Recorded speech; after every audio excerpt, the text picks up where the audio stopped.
Your early morning mentality is your every hour mentality. All gas, no brakes. Focus, purpose, power.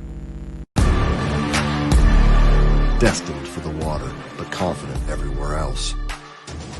A calming buzz before the storm, the truth of nature itself. You can't catch lightning in a bottle. There's a limit out there, but it's not with your gear. Unrelenting power delivery. Unparalleled weight savings. Keeping you on the water, whether you run a 9.9 or outscoping your best 5. In this rare air, there's power in the silence.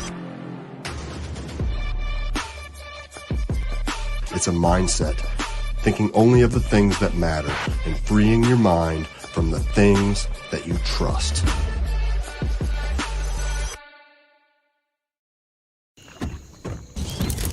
Nobody wants to run out of power when they're on the water. There is a better way. Introducing the Charge Marine Power Management Station from PowerPole. PowerPole Charge. All right. Hey, 7 o'clock Monday night live podcast. We're on YouTube and Facebook. And we got a special guest, actually two, a father and son team. They did really, really well this weekend in Milford Lake. So it was our first time in Milford Lake. We got to see the wind that Kansas likes and the rain. So it wasn't the best of weather until actually about the weigh-in time. Once the weigh-in came, the sun popped out, the wind slowed down, the rain went away. We had a great weigh-in. And then the next day, Liz and I got to go out with Benji Stoller with Cross Creek Outdoors. And Liz caught her new personal best 51-pound blue cat. So that was fun. So got back home late last night. Everything else is updated also. Got points updated this morning, which definitely got mixed up for our 5th stop of the season. And again, our next stop will be Pekin, Illinois, May 25th, Memorial Weekend.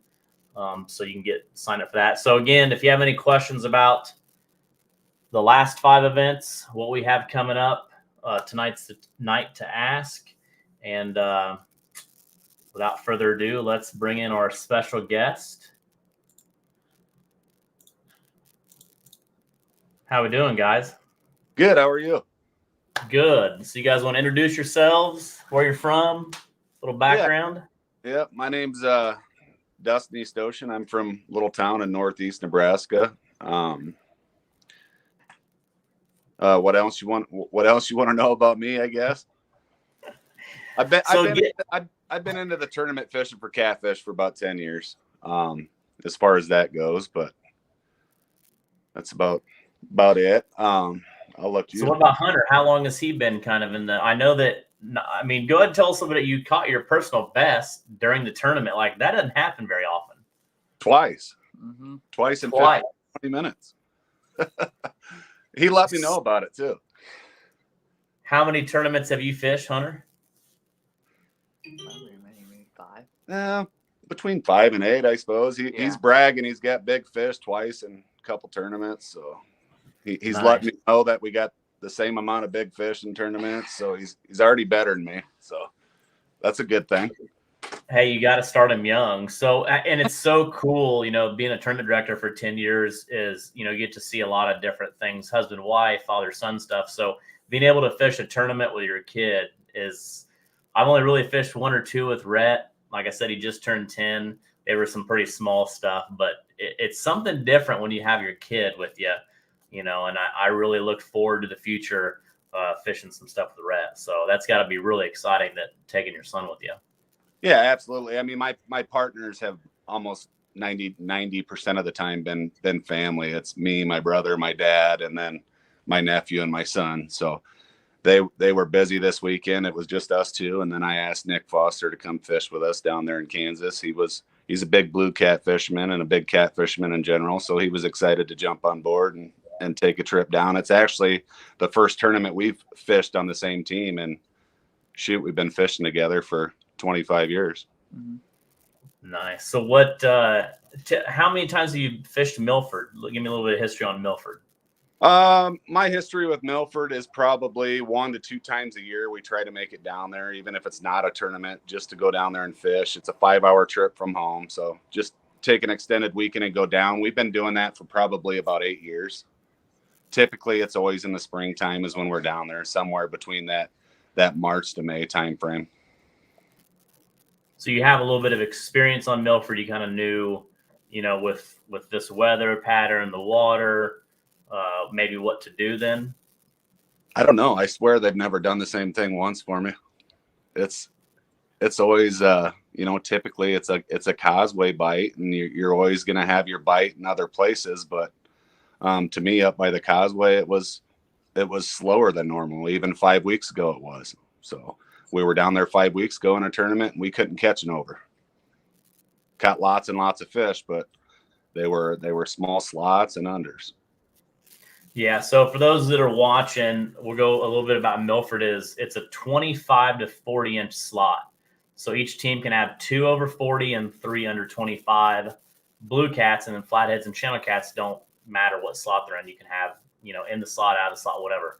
But it was tough. I think out of 48 teams, only 2 teams weighed 2 overs and maybe a few more 1 over, but then a lot of 5 unders. So kind of a mix. But, it's funny when I talked about going to Milford, taking Twisted Cat to Milford, you always heard, well, it's a spring bite. Everybody's going to fish the same area.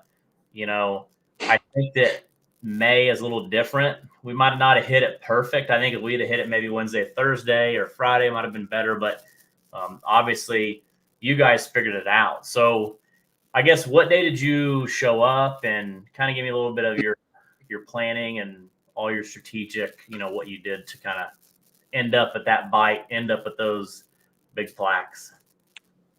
We left home Thursday morning. So we rolled into Acorn Resort about 11 o'clock there. And that's the Farnham boat ramp. So weren't able to check into our room and said, well, we're going to hit the water. We need bait. Bait is key. So we went out, set out to get some bait. It took a while. We threw for a couple hours and decided that, hey, we got enough bait. There's time in the day. Let's go fish a little bit today. We got enough bait for today and tomorrow morning. So we went out and fished a few different spots. We started real shallow on Thursday. Really wasn't producing. Few bites was all. We moved out to roughly 9 to 13 foot of water, and that's where we started producing bites. I think we probably had what felt like 40 bites in 2 hours, but it was a lot of short bites. And then the ones we were catching were the small slots, and then unders, which, it's good to get some unders, but not be in the middle of a bunch of them. So from there we moved out to we were done on Thursday with what we caught there. Got back, checked in, did our thing, and went back out Friday morning. The first thing we did Friday morning was try to get bait again, and bait was tough right away in the morning, 7:30 a.m. daybreak. So then we decided, hey, we got a few more shad in the boat. Let's just go fishing. So we started kind of the same circle that we did yesterday. Went from that shallow, wasn't producing. 13, I think we caught like 1 or 2 unders in 13 foot of water. So we jumped out to 20 foot of water, and we boated an over. And I said, okay, that tells me a little bit. Let's just leave it at that. And thought, let's let the main priority kind of be fresh bait for Saturday. So then we threw our butts off again with the cast net, me and Nick, and actually ended up getting shad in 1 foot of water is where we were finding them.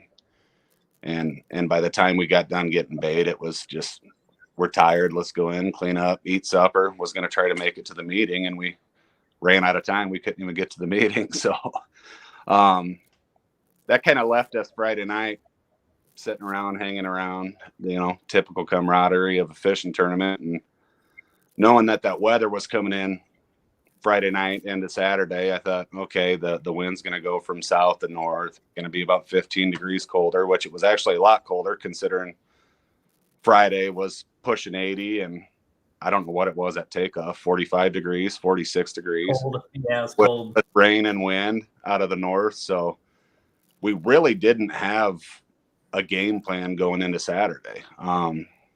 I thought, okay, I'm just going to kind of do what I typically do here. And I'm going to go up shallow in the causeway first, maybe the fish moved overnight, and we went up there and fished the first spot I gave that area a couple hours, and we caught nothing. I thought, okay, let's go to the next spot. We went out to where we caught the over in close to 20 foot of water.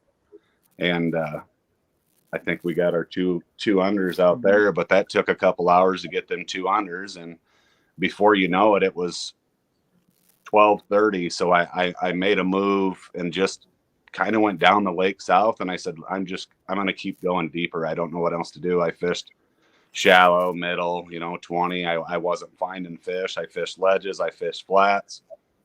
So I basically put it in my head that I was going to, and the original spots we were going nose into the wind. And, I had cruise control set on the Minn Kota. So we were going 0.4, 0.5. And after that, I said, let's put the socks out. Just let the wind take us. Let's see what happens. We're going a lot faster than that 0.4, 0.5. And like I said, I was just going to let the wind take me, and wherever it took me, I hope I come across fish. And if I found the fish, then we could come up with another game plan on them fish. And at 1 o'clock, we had 2 unders. Like I said, pretty humbled. And in those next 2 hours, we boated 14 fish, 3 overs, probably 10 slot fish. And I bet 6 of those were between 36 and 39 inches. And then got a couple more unders. And I mean, that's kind of how it went for us.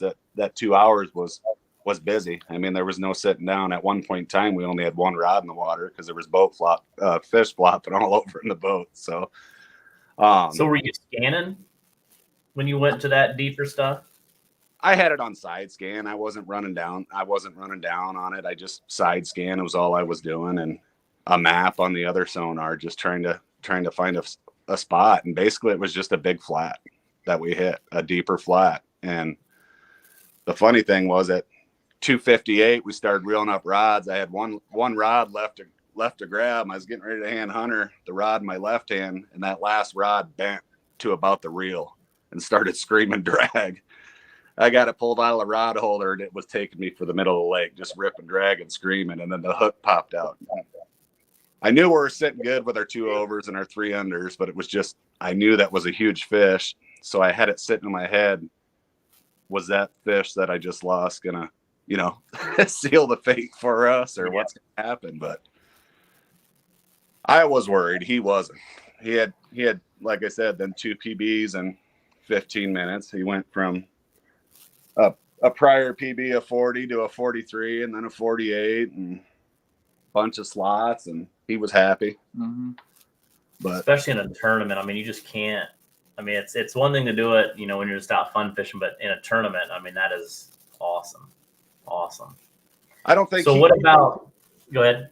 I don't think he cared how we were going to place when we get down there. Oh, yeah. He loves his trophies and his plaques. If you looked in his room, that's where they're all at. But all he had in his head, he goes, "Dad, I just got to get my PB. That's what I want. I want my PB."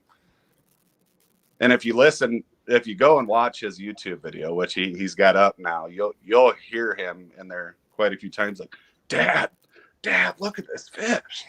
He's excited.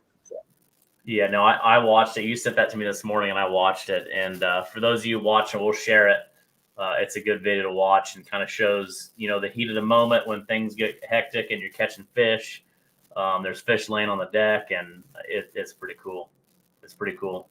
Was the bait, or like, what were you using, heads or chunks? Or I know a lot of people were trying to catch like the white bass or whatever. Did you just use shad, or what do you think was the main piece there? We had shad and white bass out. We were able to catch a few white bass on some crankbaits, but I've had really good luck with white bass in the past on, not necessarily on Milford, but different lakes. So I always try to get them as well. But, the shad, if people are familiar with Milford, they're shadzillas. They're either 4-inch shad or they're 18-inch shad. So we were using the 18-inch shad. I'm a headpiece guy. I like using the head, which we did catch some great fish on head. But I'd say 85% of our fish come off shad. And they were either, bigger body sections or the headpiece. And I mean, I would say it was equal success with a float and without a float. Okay. So, and you were dragging. So you had planter boards out. You were kind of covered a bunch of ground. Yep. What was your speed at the end of the day then when you decided to let your socks do the work? Depending on that wind gust, we were going anywhere from 0.6 all the way up to about 1.1. So it was, I tried to turn that trolling motor around and face it into the wind to slow us down to at least 0.9. But then, once we started catching fish, I kind of just let it go. So it was just mainly a flat. Like, what do you think that those fish were? Were they holding to anything at all? Was it close to some kind of ledge, or there wasn't a ledge? Would the pressure have maybe put them out there? You think? It very well could have. I think when I was talking to Jay and those guys, they got second. I believe he was fishing some deeper water as well. So I really don't know. When they had that tournament 5 weeks ago, I know some of the success come from deeper water. So I had that in my head. But typically as that water warms up, they're going shallow. But it just wasn't the case for us anyway. Yeah, that's why I was kind of curious. Like the pressure, because the weather pattern was just insane. Like I've never had an event where when I come and meet you guys in the morning to check live wells, it's not too. I mean, it's raining a little bit, but it's still nice. And then it just literally continues to get colder and colder, and a little bit more rain picked up. And then it took almost until like noon before it was warmer than it was at 3 a.m. Yeah. I don't think I shed a layer until afternoon. That sun popped out once at about 11 for about 10 seconds, and it started to warm up, and then it was gone. Yeah. But yeah, I was layered up. I talked to a couple buddies out there at the boat ramp, and they said I was cold. It wasn't no fun all morning. I was cold. Yeah, no, I don't think anybody was prepared for that. That weather change after Friday being so nice. Because Friday was beautiful. Yes, it was. I got my first. Yeah, you got your first summer. So, Hunter, what was your favorite? I mean, besides catching the 2 PBs, I mean, is there? Because somebody did say, if a rod goes down, where did I read that at? Oh, don't stand in front of Hunter if a rod goes down. You want to tell him what that name is? What's that all about?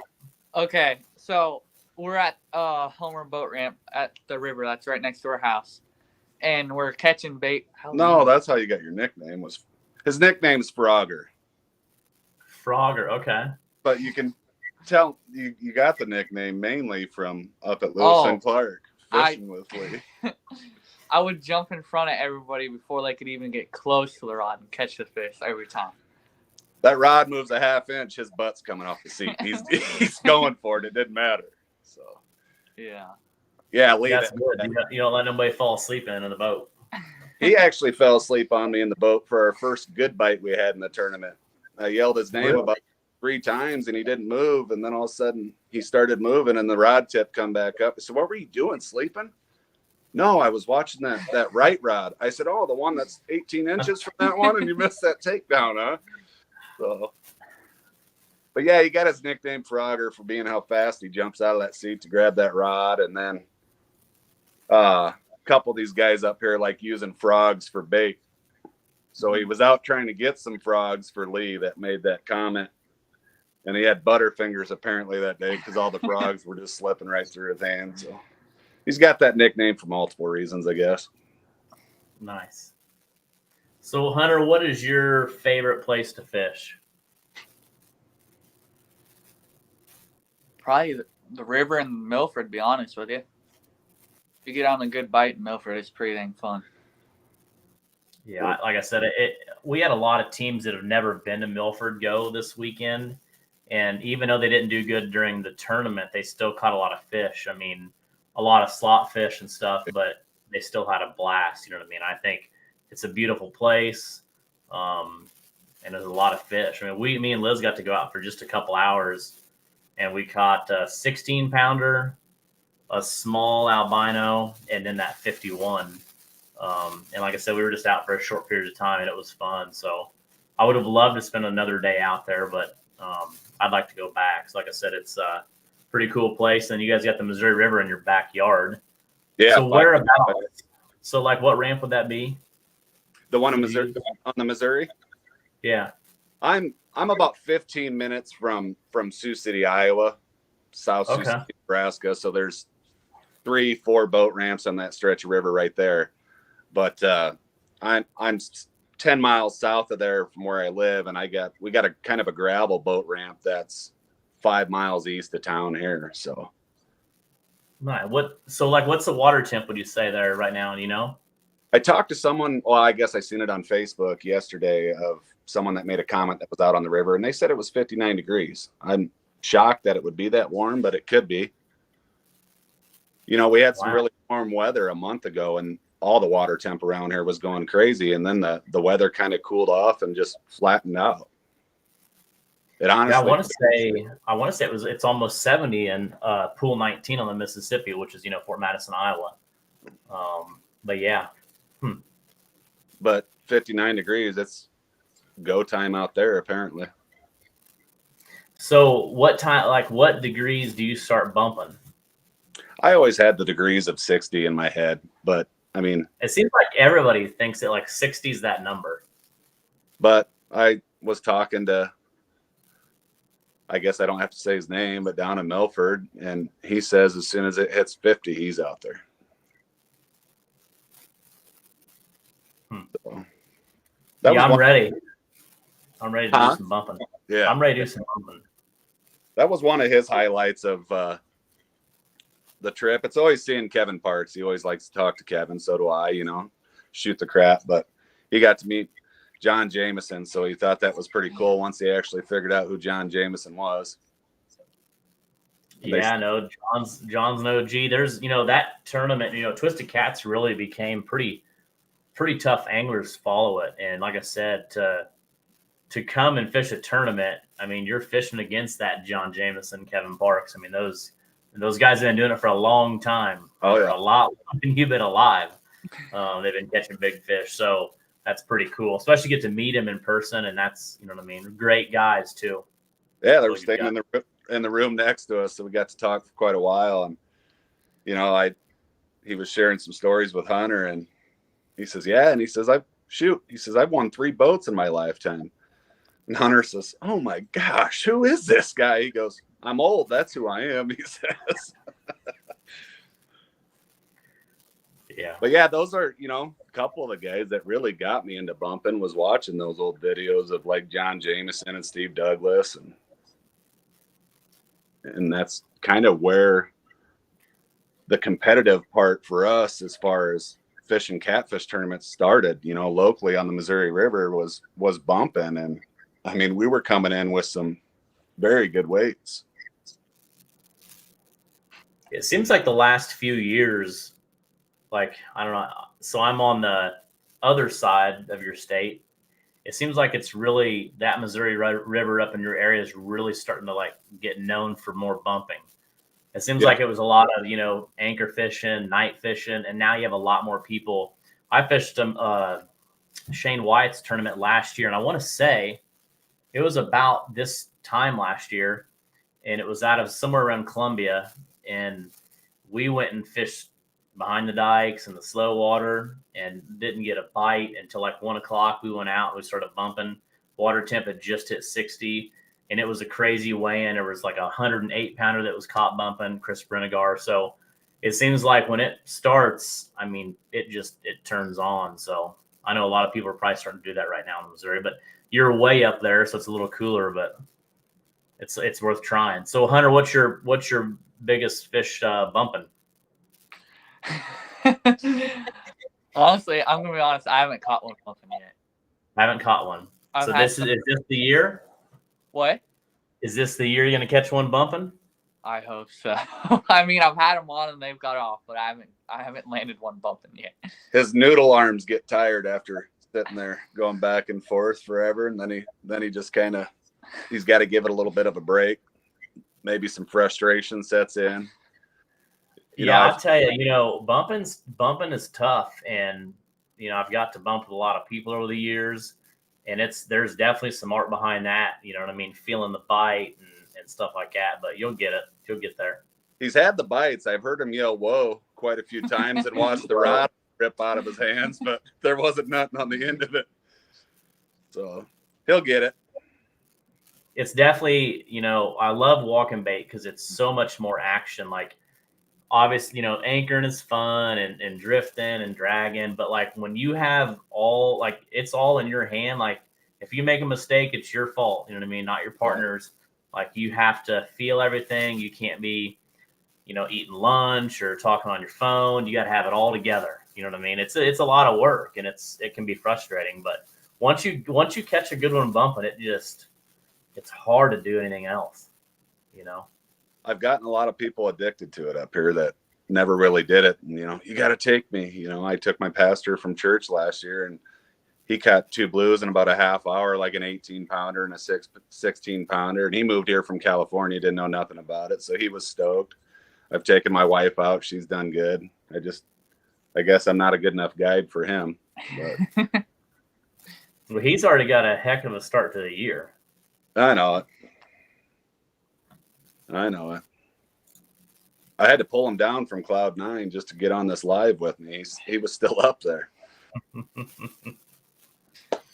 Well, that's good. So you know what? And that's what I was talking to Liz a little bit before we did this podcast. Like I was telling you guys, I'm trying to get back into the YouTube swing of things and doing some videos. And I've actually got one coming out tomorrow. You have to watch. It's Angler Spotlight with Seth McAlow. We go up and catch a channel cat. And I put it together, and it's an hour and 5 minutes long, which seems like crazy, but it's actually like pretty action packed. But, I was watching your stuff, and in the catfishing, we don't have a lot of like YouTube people, especially at a younger age. So, I don't know many people in catfishing at your age that's doing what you're doing, which I know you're not just doing catfish stuff, but it's pretty cool.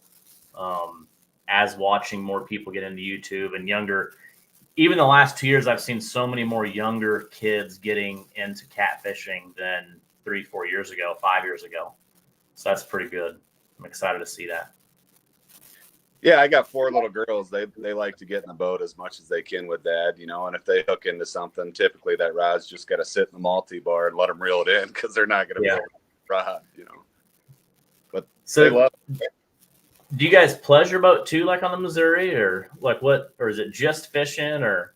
It's a lot of pleasure boaters up here. I used to, but my pleasure boat, I guess, is my 24-foot Sea Arc. So we got a cabin on the river that's about 30 minutes, probably 15, 20 miles above Sioux City.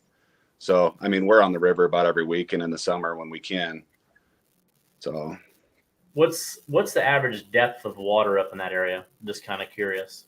We actually got some pretty good water right now, which is shocking. So the channel side of the river really is only, you might find stretches of 12 and you might find stretches of 20, but you'll find a hole off the end of the wing dams wing dikes that, might go 30, 40 foot deep, but our channel only runs on average, I would say, between 12 and 20 foot. And 20 foot, if you find a stretch of 20 foot.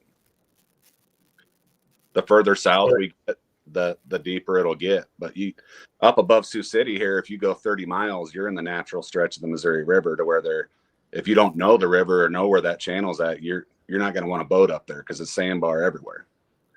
Yeah, that's right above Ponca, Nebraska. So Sioux City is one of like the last areas. After that, it kind of gets pretty shallow. Yeah, it will. It can. You can go for about, like I said, 20 miles of river, 25 miles of river past Sioux City, and then it can get sketchy if you don't know the river. Yeah. So on bait, what about bait? You said you're using frogs or catching frogs. Do you like have skipjack up there? Do you catch skipjack, or if you're gonna go fishing in the afternoon or on Saturday, in the summer on the Missouri, and you're bumping, like, what's your go-to bait? Gold eyes and jumpers, big heads. We got a lot of gold eye up here. We don't have the skipjacks. I think I've caught one in my lifetime, and he's caught one, and I've been on that river for 30 years.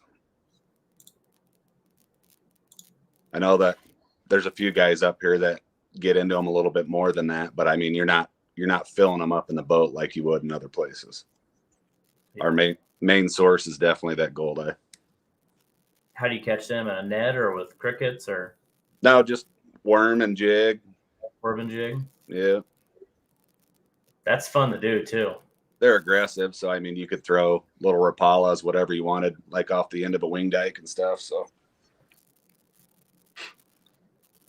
tell us a little bit about your sponsors. I see you got Shields on your shirt, and yeah, Shields has been good to me for the last couple of years. I got to give a big shout out to Lee Reed with Uncle Lou Rods. Been using his rods for, I don't know, he could probably better answer for me, but I would say the last 6 years or so, and love them. Everything from his medium light to his medium to the medium heavy. We've actually caught 73-pound blues on the Missouri River with a medium light, so they hold up. A lot of fun. Travis told us with Roadkill custom jigs, he makes good peg floats and weights, stuff like that from him. And my hook of choice lately, like I told you earlier, we switched to the Rip and Lips hooks this spring and have had good luck with them. So yeah, my only thing is just you can't use, if I'm fishing a tournament against you guys, you can't use those hooks. Oh, sorry.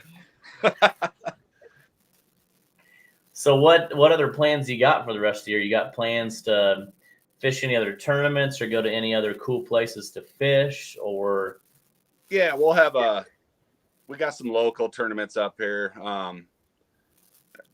I'll jump in one or two of them club tournaments as long as they're not night fishing. I don't do the night fishing. They bite during the day too, so I'll go out during the day. And then they will have one good one here in Sioux City that Mike Gray does. I always look forward to Calamus Reservoir out in Burwell, Nebraska every year. That's one of my favorite tournaments. Pound for pound, them channel cat they're nasty out there. I caught a 30-pounder a couple years ago out there and won big fish at the tournament, and that 30-pound channel cat will put a whooping on a guy. So tell me a little bit about that, Calamus. Like, I've not been there. I've always wanted to fish that tournament.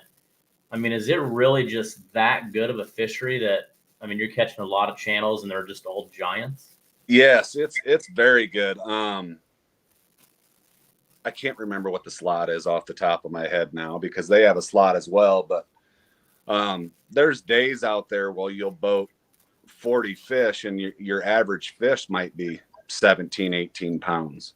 Your couple overs that you're bringing into the weigh-in, if you're going to be in the money, you better hope they're 21 to 24 pounds a piece, and you better have 3 real good unders or you're not placing. There's big weights out there.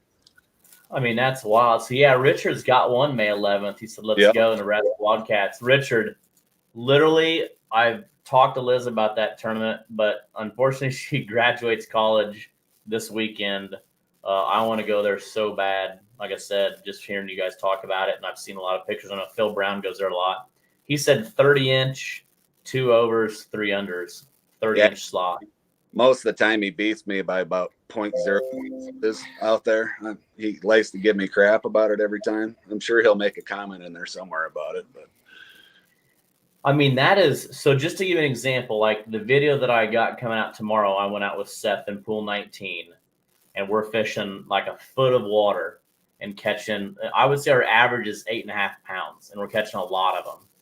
Like those are a blast. I can't imagine, like our biggest was like 12.5. I can't imagine 21-pound channel cat. There's days out there you can't find an under. You'll struggle to find an under. I mean, wild. A lot of times that average, your average fish for that day could be anywhere between, I would say 12 and 13 pounds up to about 18 pounds is your average fish for that day. I think tournament day last year, I think we caught 20 overs and actually caught them in shallow water last year. And that tournament's the same time frame every year. I've caught them, hammered them in 50 foot out there. And then we were up shallow last year and they're just, that 15-pound channel cat honestly hits like a 40, 50-pound blue. And how are you fishing? So is it kind of like Milford where it's like it can be shallow, it can be deep, you can be dragging, you can be anchored? Same game, different lake, same baits, same setup. And it gets windy up there too, doesn't it? Oh yeah. I'm not used to that going to like Nebraska, Kansas, even a little bit of Oklahoma. Like it's the second I rolled into Kansas, it's just like windy the whole time.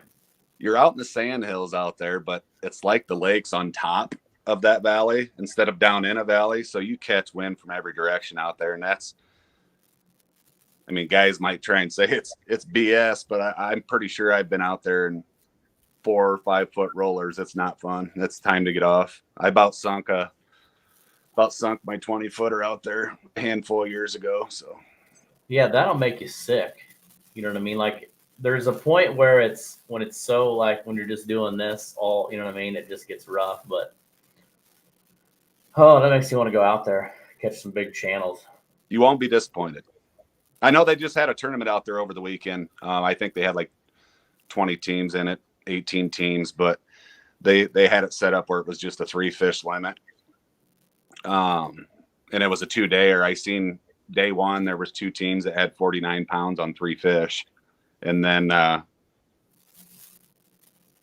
think winner was like 101 pounds. I think they had 49 and some change and 51 and some change day 2. So that's 6 channel cats, 101 pounds. Wow. I think before they put that slot out there, there was people coming in with, 5 fish weights at 210 pounds, 215 pounds, or 110 pounds, 115 pounds. That's wild. That's Yeah. crazy. So you talk about the wind on the lakes, and actually there was a spectator that came. Actually, he was a spectator, but he also had an easy 200, and he was going to do some crappie fishing and some catfishing. And he pulled in like right when the sun came out, probably 1 o'clock. He's like, "Hey, how do you catch these shad? Where are these shad at?" He's having trouble. I said, I mean, they should be in this cove right here. The wind was kind of blowing towards the bank. So typically, like on the lakes out west, I don't know if I should call Kansas not west. It's west of me. But are you finding that like if the wind's blowing to this whole bank, it's blowing a lot of the bait fish, and is it also pushing the catfish towards them too? Like, do you ever worry about that, or what's your thoughts on that? I would like to say it's that way, but honestly, I don't put a lot of focus on that because I think as often as I've tried it, I've had as much bad luck as I've had good luck. So I don't think that's a strategy I would lean on. People might argue that. I mean, it makes sense that the wave driven shore is going to hold your bait. So why wouldn't the big fish be there as well? But I guess, I don't know. And in Nebraska, they got some messed up regulations. So Calamus is one of the only few lakes in the state of Nebraska you can actually throw a cast net, and there's a certain time frame a year when you can do it. So most of the bait that we got to use in Nebraska are, you either had some frozen bait or you're going to catch them on rod and reel, white bass, whatever it may be. Because I think we were looking, so Benji, when we went fishing with him on Sunday, he had a shad that was 2.42, giant. So we looked up the Kansas record. I think it was like 2.2 caught on rod and reel. So we got my scales out just to like really make sure it was, because he was just using one in the boat. And yeah, so it's 2.42. And then he looked up like the world record gizzard shad, and it was over 4 pounds in South Dakota. So I wonder if they can throw a cast net in South Dakota. I don't believe you can. I actually got a good buddy of mine that does a lot of catfishing, and he was up there doing some walleye fishing here like a month ago, and he caught one that was 4 pounds on rod and reel walleye fishing. He ended up snagging it, but besides the point, he sent me pictures, and it looked like he was holding a damn jumper in his hands. It was the one Benji had was the biggest shad I've ever seen. I mean, it was just thick too. I mean, it was wild. Yeah, we didn't even use it. Like, he was so proud. Like, I'm like, let's not cut that up. Replica. Yeah, so like I think he called one of the agents and seen like how they do records, if it has to be rod and reel, or I'm like, dude, that's the biggest I've ever seen. I mean, it's wild. And like I said, 242 is a big weight for a shad. Yeah, we didn't weigh any of ours. One of the bigger ones, we put it up on the tape measure just to measure it, and it was 19 inches. So do you think you like you said, you have really jumbos and then like real small ones? We didn't use the small ones. I tried it once pre-fishing, and just I had typical baby bites, and I think it was the under. So then we went all with the big shad. That's interesting. So I had a few boats go through. That's what I love about like doing the live well checks and registration in the morning. I get to see what people are using. They're always talking about what they're using. And there was 2 or 3 boats that had all small shad, like 2-3 inch shad that they were just going to stack on hooks, or they were saying that they're only small bait. And the 2 to 3 boats that showed me that didn't actually weigh in. So I wonder, like, did the bite change where they weren't biting that small shad, or just kind of interesting? As many short bites as we had, I thought about downsizing bait, just even if I was taking cubes off those big potty pieces, but we never did. I did kind of use the back end of a shad and use a fillet type of bait that we caught some fish off that. But I mean, it was all the big shad. Yeah, that's what we were using Sunday, just some giant bait. But we still caught that real small albino, but did have a lot of little nibbles, you know what I mean? Like it was just, oh, nothing. Yeah, I finally, there for a while, I said, I'm not getting out of this seat until the rod just bends over and stays there. So that's probably happens a lot at that lake then, if a lot of those smaller fish are doing that. If you're using big bait. That's something I noticed pretty quick, with Benji, is like, wow, there's a lot of bites going on. Mm-hmm. It did, looking at the graph, I mean, there was shad just everywhere. And I wouldn't say them small shad don't work. I mean, 5-6 years ago when we were going up there with a group of guys and just having a fun extended weekend, that's what we had for bait, was those 3 and 4 inch shad. And we were just cutting the tails off them and throwing 3 or 4 on a hook. And that was anchor fishing, and we caught big fish on it.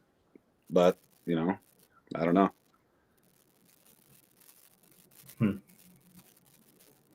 So if you had one place to pick and you could travel anywhere in the country this summer or this year, where would it be to go catfishing? Wheeler. Never been to Wheeler? What about you, Hunter? Craig Norris yells at me every year. He's like, get down there, you're going. I was like, I wish, man. I just need to do it. That's the one I got. That's my bucket list place would be Wheeler. Yeah.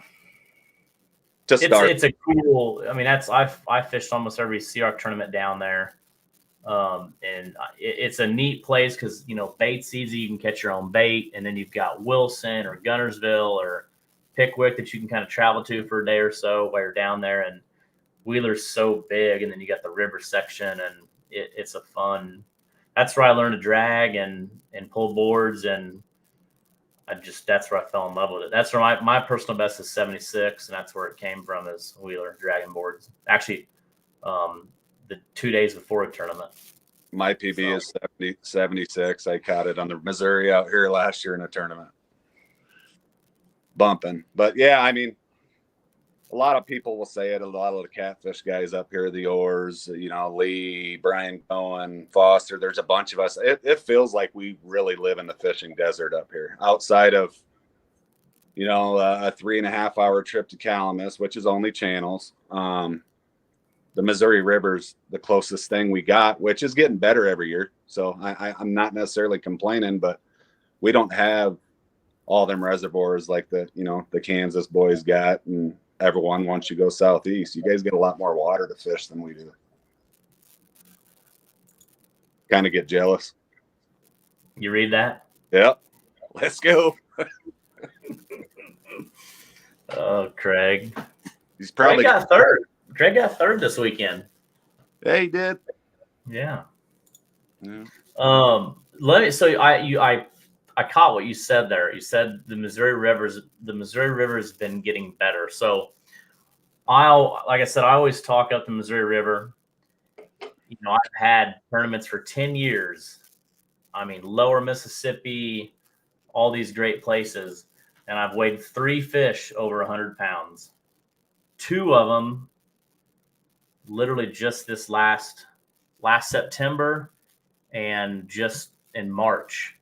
Missouri River, and the confluence. So 3 of them came from there.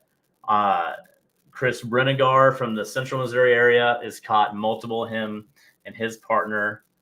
What's your thoughts on why you say it's getting better? And it seems like so many big fish are getting caught in the Missouri River.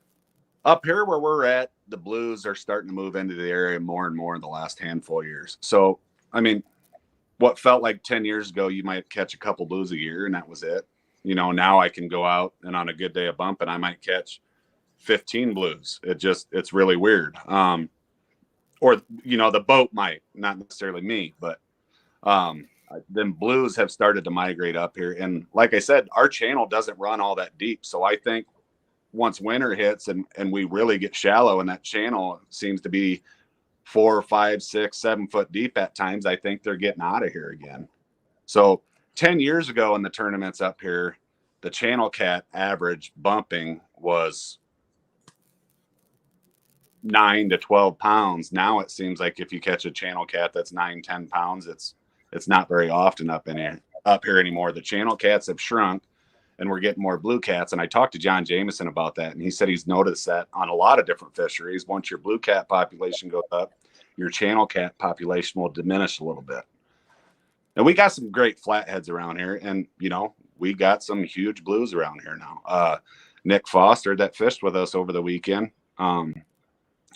That dude will fish solo all the time. He'll put his boat in Thursday night after work and he won't come off the water till Sunday. I couldn't do it. But I know last year, Nick's got some articles out there. Nick caught a 130-pound blue last year. Nick lost a fish that he thought would be about 110 pounds at the boat last year. I talked to him the one night after he was out there fishing. He said it was a slow night. All he caught was a 98 and a 102. So, I mean, Nick's boated a lot of big fish. I won't say it's necessarily Sioux City, but it's up in this area on the Missouri River. Because, I mean, I'm good friends with Nick. He won't even tell me where he catches them. So. Come on, Nick. What are you seeing more and more people in your area target catfish? Yeah. That's starting to grow? Yeah. I think it's grown quite a bit. And just, I mean, how much bumping's even picked up. You know, there's still a lot of anchor guys, but I think darn near every catfish boat up here has a bumping rod in it now, which you would have never seen that 5 years ago even. True. Do you fish for more than just catfish? Yeah, I like to target walleye, perch. You know, I'm an ice fisherman too, so I'll go up in South Dakota lakes and walleye, perch, crappies. Even right here on the Missouri River, I'll go out and walleye fish. Do you think chasing those other species helps you become a better catfisherman? I do, because, you know, I never got bigger into catfishing and started fishing competitively, like I said, till about 10 years ago. But I mean, really, to me, if you can jig walleyes, you can bump catfish. To me, it's a really close tactic, and that's kind of where I learned. I mean, when I first started bumping, we were using musky rods. I don't even think anyone around here sold a bumping rod. Yeah, a lot of guys in my area were using musky rods, and one guy was even using a bass rod, a St. Croix Legend. And I was in the boat when he caught a 70 on it. It's wild. My brother still uses the same bumping rod he's used for the last 10 years. That yellow musky rod. Yeah. Do you so Craig Burlick is he's kind of designing a rod for like the jig and live scope. What's your thoughts on that? You think live scope will change the game of catfishing? Do you think it'll help it, hurt it? What's your thoughts on that?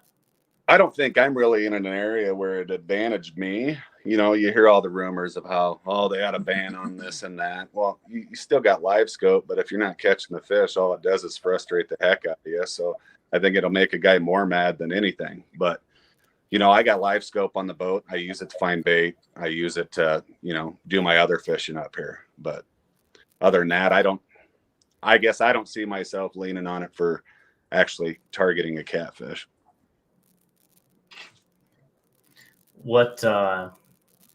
So you don't think it'll really affect the sport like it has in crappie fishing, even on like lakes? I have noticed more and more boats getting it. So I just got it about a month ago, and like I said, I've tried some things in shallow water that's I'd say helped me find some of those channel cat. Putting it in a perspective mode where you can scan 160 degrees pretty far out and maybe see a log, and then that you see. I mean, it's kind of like your side scan in high def that's live, and it's pretty cool. But again, you can spend so much time on that one fish that you're frustrated. You know what I mean? So it'll be interesting to kind of see how that continues to come in the future. All the catfish guys that I know that have one and use it, they, I would say, to my knowledge, all of them are using it for bait. I don't think 100%. I think for sure it's definitely a bait deal for sure. Saves you a ton of time on bait. Yep, it will. And it's a pretty cool picture when you see the net closing in on your ball of shad at the bottom. I got some good videos of that. It's cool. So Hunter, we're gonna share your video. We'll share it in the comments after this, and then we'll make another post, and make sure you go follow Hunter's page. What else you got coming up on your YouTube page? You got anything you're especially trying to do this summer or this year? More fishing videos. More fishing videos. Just ordered a new Canon camera, so hopefully get some good fishing videos with that. Nice. So why did you go with the Canon camera? We were asking some buddies that do like the wildlife photography and video, and honestly, I just think it would suit me better. That's what my mom has too, is a Canon. So yeah, well, that's good, because any kind of info you get from your mom with her expertise, and my two of my buddies will be very happy you went with Canon. So yeah. Well, I got a couple buddies, Garrett Hikus, and he's got his own promotion company now, and he does work for like Realtree and stuff like that. And then he grew up not too far from us. And then Dustin Ludd, another kid that grew up not too far from us, owns Rock House Promotion. He's a partner in that. And I mean, those dudes get like video of the year. So I just kind of asked him entry level, what would be good for him to get started on. And it was funny because he did his own homework and was looking up different reviews, and what they sent me was the same exact camera and lens he kind of already had sitting there in that cart ready to buy. So nice. They just gave the necessities: lots of batteries, good heavy tripod, shotgun mic to eliminate wind. So he should be set up. Yeah, because you had it all strapped up on you, the GoPro this weekend, and like I said, the video is real cool because it's like first person. You're there and you're reeling it down and all that. And 576 subscribers. It's pretty good. Yeah, you got a lot of videos. Yeah, he learned real quick that you can't put anything on there that has blood on it, though. No. No. Yeah, you already got 275 views on the tournament video that you just posted 20 hours ago. So how long what did you just get home and start like putting it together? I was working at it after the tournament a little bit, but I didn't really get into it. But yeah, as soon as we got home, I was pretty much game on getting the editing done. So do you enjoy the editing? Because like I was telling your dad, editing is an art. You know what I mean? It's everybody kind of has their own little technique and things that they like to add to the videos. Do you enjoy that editing? Doing it? Yes and no. It's hard. Sometimes you just like the little clips that you just can't get the work right. It's hard, but it's pretty fun. It's fun. And you'll get, and like I said, once you really get it down, you'll get better and it'll be really fast. I got a lot to learn on editing, but I work with some people that are very, very good at editing, and it's hard to go edit after you watch one of their videos, knowing what it takes. When you watch the videos all the time, you don't realize like what goes behind it, like the timeline of putting all that stuff together, from audio and color grading and transitions. And I mean, there's a lot of work. Even just adding text to the video is a lot, especially in some of these programs. So yeah, well, that's cool. So what, you guys got your next fishing trip planned? We'll have a few local tournaments here in the Missouri River, I think. before any tournaments take place, that's what we'll have. But we'll definitely be out on the Missouri River as often as we can. So, like I said, we're close enough that I get home from work, you just hook the boat up and go. Get out there for a couple hours of bumping, and so I get the fix.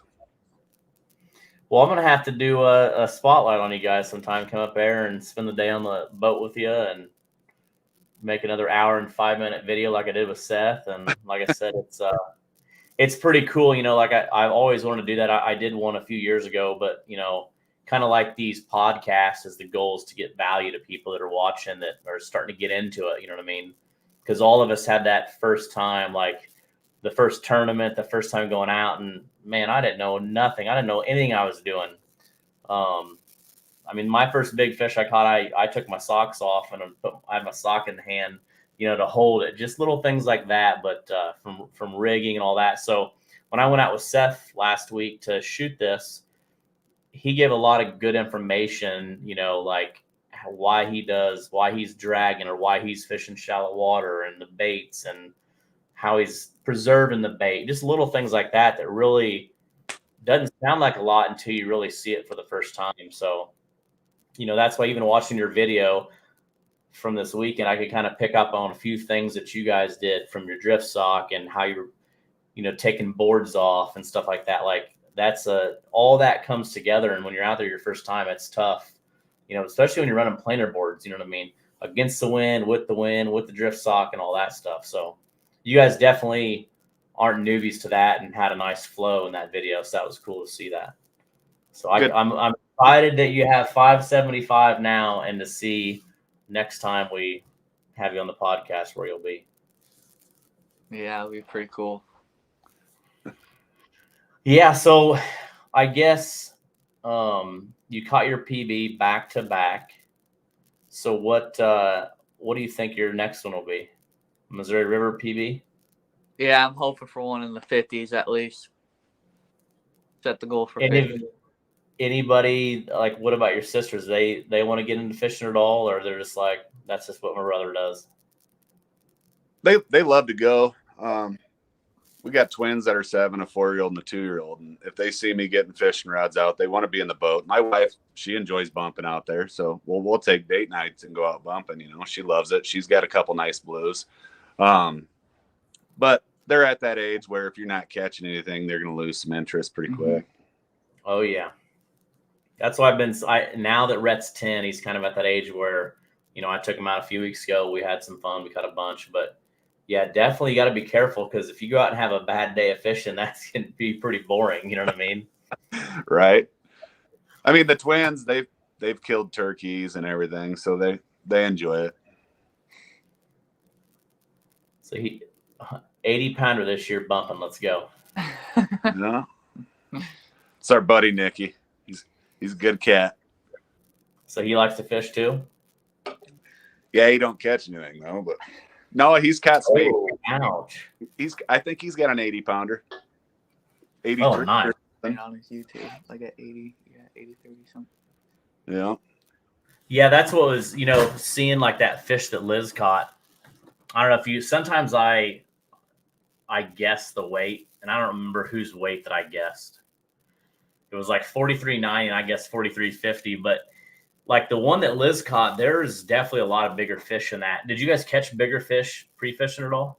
No, we only got one over pre-fishing, but Hunter caught one that we're trying to stretch out on the bump board. It was like right at 40 inches, but it was a 43-pound fish. Its belly was so darn big that when I put him on that bump board and tried to slide his lips into the bump board, his lips were literally like 3 inches above the bump board. We couldn't get a good measure on it. So we had that fish in the live well for a little bit. I'm like, I don't know. Will he throw up something in the live well and lose a little bit of belly so I can get a good measurement on him? I didn't know what to think. Even, you know, like I said, Nick, that dude's got 3-4 fish over 100 pounds. He says, this is the fattest blue cat, he says, I've ever seen. It just was not normal.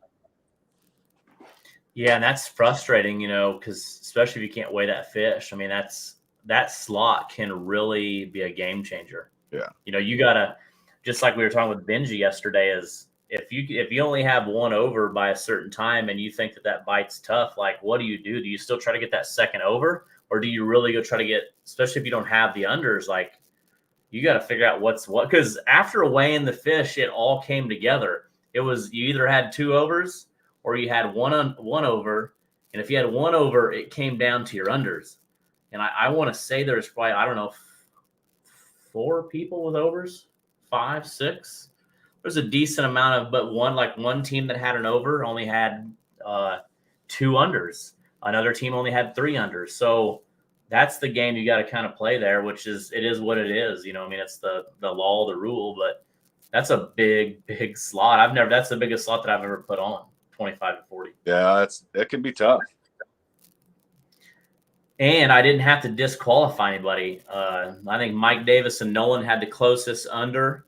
Nobody was really close on their overs at all. I mean, I don't know that I've seen one under, or besides John Orr had one that was like 40 and a little, like 40 and a quarter, a little bit more than 40 and a quarter. Other than that, everybody else is pretty long. Yeah, you were talking in the live how 2 of our unders had you nervous. Maybe, yeah. They were like 24 and 7/8 or something. I don't know what they were. Yeah, well, the one, I don't know if you've seen the picture in the album that I posted. That was Nolan and Mike Davis and that team. That made me nervous. Yeah, that was really nervous. That was really fun. You can't get any closer than that one. But you guys did have some, but you guys had some really good quality unders. I did weigh a big under. Like, I think the biggest under I weighed was 6 pounds. And it was crazy. Like, it just had a giant, like, it is like, it almost had a shad, like it just ate or something. Like, it was just gorged. And then you had some that were just really small. We caught one on Thursday that was, it was like 25 and a half, 26 inches. If I would have put that fish on a scale, I think it probably would have went like 8.5 pounds. It looked like it had a volleyball in its stomach. Yeah, it's crazy how some of them were like gorged, like them small ones, because I weighed a ton of small fish. Yeah. Those unders are either like gorged or they just didn't have no weight at all. It was just crazy. It's a lot different than like the unders at Lake of the Ozarks. I don't know, and I'm still shocked on the amount of albinos. One team I think had 4 out of 5 fish were albino. I seen that rewatching the live. Yeah. We were going to weigh 2 about 5 weeks ago, but we had them 5 unders and decided we weren't even going to weigh it. We just stayed out and fished longer. Yeah, I'll tell you what, yesterday would have been the day, or Saturday would have been the day to stay out a little bit longer. I mean, it turned to a beautiful, beautiful afternoon. Yeah. The wind died down. Let me ask you this, since it did look good. Are you an angler that do you guys like to fish the rougher water or like glass? Do you think that there's a difference in bite when it's glass compared to a little bit of rough? I would rather have some wave to it. Glass is always nice. It makes it peaceful, but I think the fish are more aggressive when you got a little chop in the water. I mean, up here, up north, they call it a walleye chop, but that's my opinion, I guess. Yeah, I personally love when it's rough. I think just the bite's better for whatever reason. Fish seem more aggressive. Yes. My big fish came from some really rough water. That's my choice. D said, what was your bait of choice? And it was shad from what we were talking about. Yeah, I would say about right. Mostly shad, you said? 85% of our fish, I would say, come off shad. You know who Tommy is?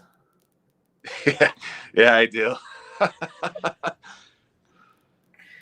Yeah, you have some giants behind you. So you must be into the hunting a little bit. Yeah, I always said hunting was where it was at for me, and I just did fishing when it wasn't hunting season, but it's up in the air. It's a 50-50 ball game for me. Do you travel to hunt too, or? Yeah, I've been to a few different states to do some hunting. Yeah. Idaho would be the furthest. Wow. Yeah, you got some nice mounts back there. Yeah, it's full of them down there. What's your next hunting trip? I don't really have anything planned. It depends on if he draws any different tags this year, but other than that, it'll be just local. The kids have been killing some turkeys this spring, so that's always fun calling turkeys in for them. But Yeah. you know, the next go around will be deer season. Yeah, I used to be big into deer hunting and turkey and all that, and then I just got into this catfishing, and it's like all I do. It's always about catfish. Yeah, it'll But eat I you. crappie a little bit. So Yeah. yeah, I got to go to a lake in Kansas with Kirby Ham and for the first time used live scope, and that was pretty cool. It was like a video game. Like, I mean, he knew I had a fish before I did. He's like, fish, fish. I'm like, what? And then I pull up and there's a fish on. So it took me about the whole day to really understand it. And then once I did, like, I was like, I got to get me live scope. And then I got live scope. So, And I mean, it's really real time. I mean, the kids, when they're out in the boat with it too, they said it looks like a video game. And I'll say, there's your lure. He's got it. Set the hook. let's see. Trying to see if there's any other questions. So, yeah, Richard's got a tournament this weekend. Yeah, that's Mother's Day. I better not do that one. Yeah, Mother's Day is this weekend. And May 18th, we have the Sea Arc Owners Crappie Invitational. And then May 25th will be in Pekin, Illinois. And then May 31st and June 1st is Fishing for Freedom for anybody that wants to be a part of that in Quincy, Illinois. Crappie, bass, catfish, really any species. And then again, that's to take a veteran out, which is a really good time. We usually get about 300 veterans and 100 or 200 boats. So reeling for Lefty this weekend. So with Milford, Milford was your first tournament you've held in Kansas, right? Milford was the first tournament I've held in Kansas. So you coming back? I'd like to.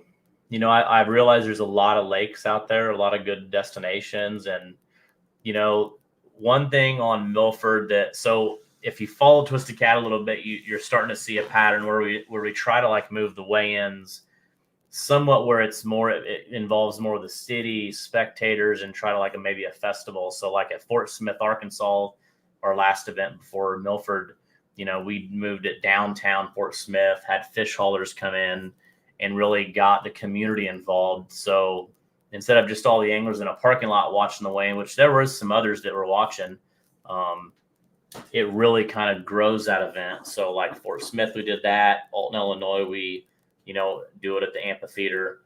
So I'd love to kind of see something like that. So I don't know if it'll be Milford or somewhere like that, but that's kind of something that Kansas though is good because I'm trying to get more of those regions to kind of draw more people to follow the trail.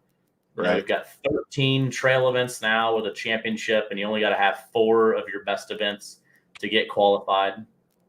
So people are, you know, traveling, kind of get a couple in that region. So, you know, now with St. Joe, Milford, Lake of the Ozarks, I have some up in that area. I'd love to go to like a Sioux City or somewhere up even. I keep saying that. Like if you look right here on my map there, like I got kind of at places that we're going and some things that I'm looking at. But like I'd like to get up more towards you. Because how far a drive did you have to Milford? It's between 4.5 and 5. Yeah, so good. A good drive.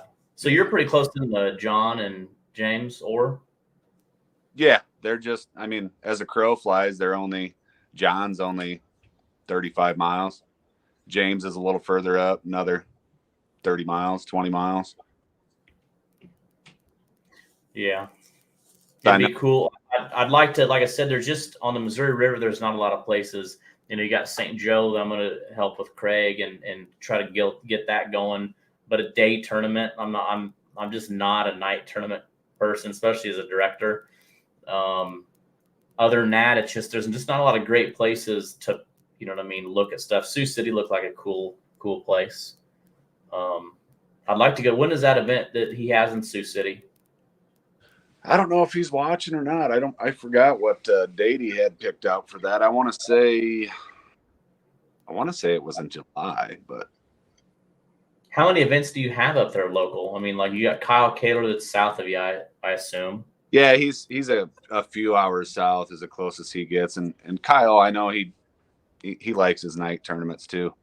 But I know he's got a day event, which is the same weekend as the Calamus 2-day.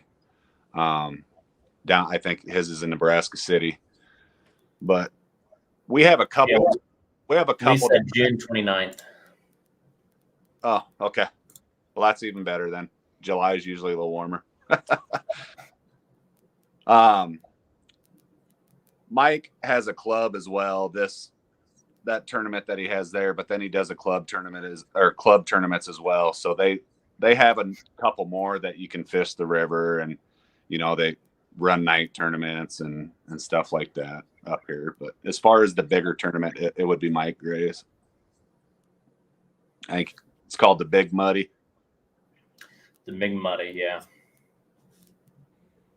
Yeah, so I'd like to get up there to add one, you know what I mean? And then continue hopefully doing St. Joe and having 2 or 3 Missouri River on the trail and some lakes. And like I said, we've already had it with 5 tournaments, over 500 different unique anglers. So it's good meeting a lot of new people, and a lot of new people are getting involved. And that's what's fun to kind of see that. And like I said, the younger kids that are finally kind of coming out.